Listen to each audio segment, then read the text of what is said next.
Hey guys, it's Jay Urban here from jurbanmusic.com. Today I want to show you a project for a remix I've done a couple days ago. It's out on SoundCloud, on YouTube. You can go check it out, go listen to it. I'm gonna show you the original and how I made that original into like a EDM kind of remix kind of song, and what exactly I've done to make it sound so good. I know I'm that good. And yeah, I'll show you the whole project, what kind of VSTs I use, what kind of mixing I've done, what kind of bass I've used, like all the drums, you know, everything, and all the like automation, that kind of stuff, what's on the mastering channel.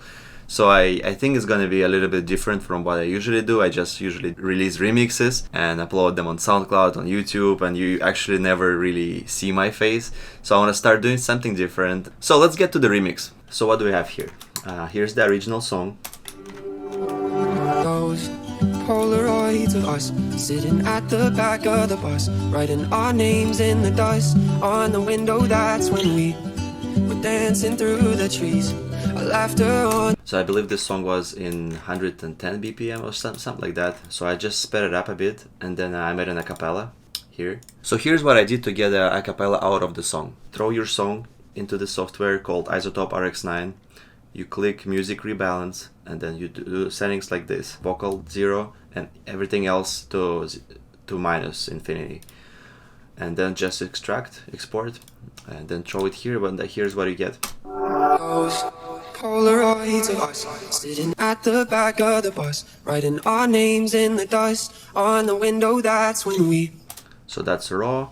What I did, here's what we have on the acapella. Just some basic EQ, throw OTT for some reason, I don't know why, and there is timeless for the delay. It's a bit different. You see there's the way I delayed it, it's a bit different, the timing on left and right, it's a ping pong delay. And then there is a reverb with these settings. I usually do a reverb on a different channel, like I just send it there, but this time I didn't do it. I just decided to do just the reverb here and adjust the mix setting. And in the end of the chain, I threw in a kickstart, which is a side chain to 70% with the classic chain. That's pretty much it, and here's what it sounds like. Those Polaroids of us sitting at the back of the bus, writing our names in the dust on the window. That's when we. So the side chain added a bit of a groove in there. So that's what I did first. We made an acapella, made it fit into the project, and then the next thing what I did, I created a chord progression. I used Serum for that. Here's what I came up with.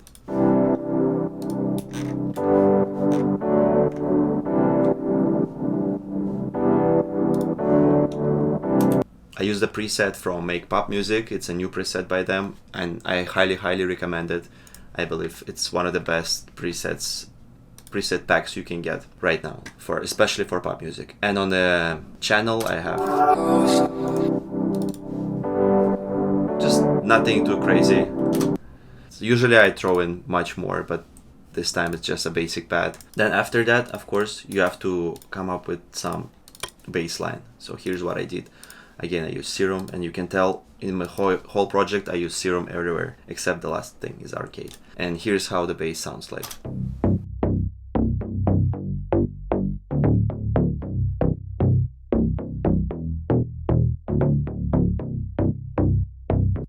It's mixed very poorly, I know, but it sounds good. And then I layered it with another sound. It gave a bit more of a click, so I really like that. And here's how I mixed it. It was a bit of too much of highs, because the click you can.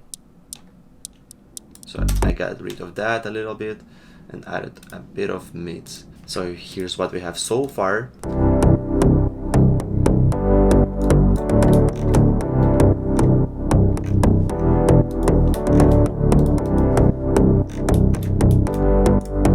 And then of course we had to add a kick. Usually I name it kick.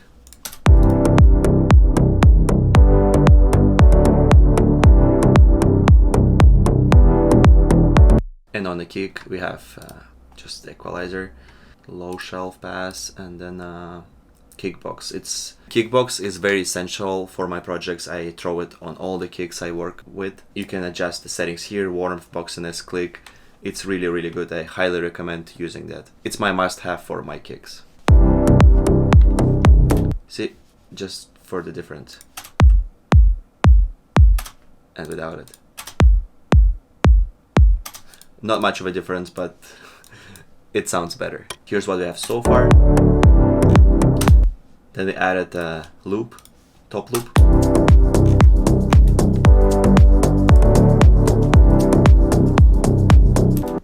And transitioning to the chorus part. For the chorus, I wanted to add something extra. So I added arcade with distant voices. I love using arcade for like vocal chops, for stuff like this. Just have a listen.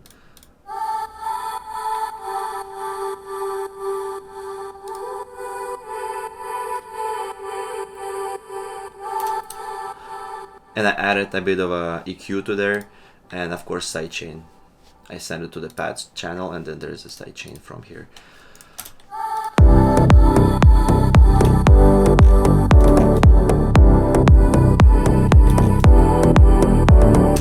Love it. It's really, really good. It added a bit of like a tropical vibe to the song. And then I added a brass hit. And again, I just used Serum for that. That's for the chorus. And then I added extra piano pad from Make Pop Music, I believe, as well. Yeah. And here on the channel we have a little bit more. There's a flanger, murder melodies set up like this for extra vibe, and then there's a EQ, which is pretty harsh EQ. And then OTT on top of that. So you might think it's too much, but it sounds good in the end.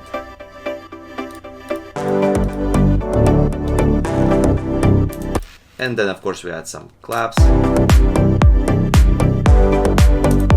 And top loop, that sounds like this.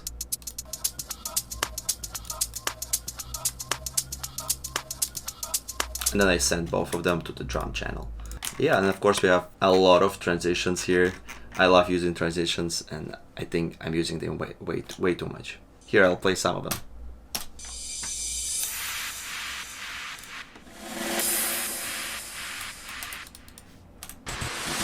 Here's transitioning to the chorus. Just white noise, and then like drum roll, risers, sweeps, that kind of stuff, some crashes, rides, yeah. And then we have a part that kind of like a bridge part.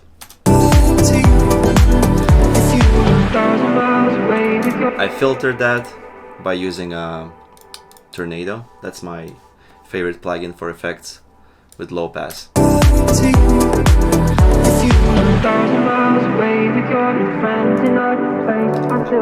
Automated that, and it sounds very good in the end. Then back to the verse.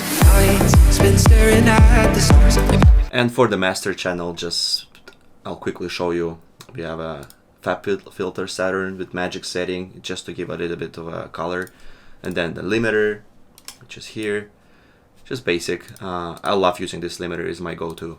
And there is a tonal balance control, just to monitor like lows, low mids, high overall in the end. And then there's a loudness meter for like loops, that kind of stuff.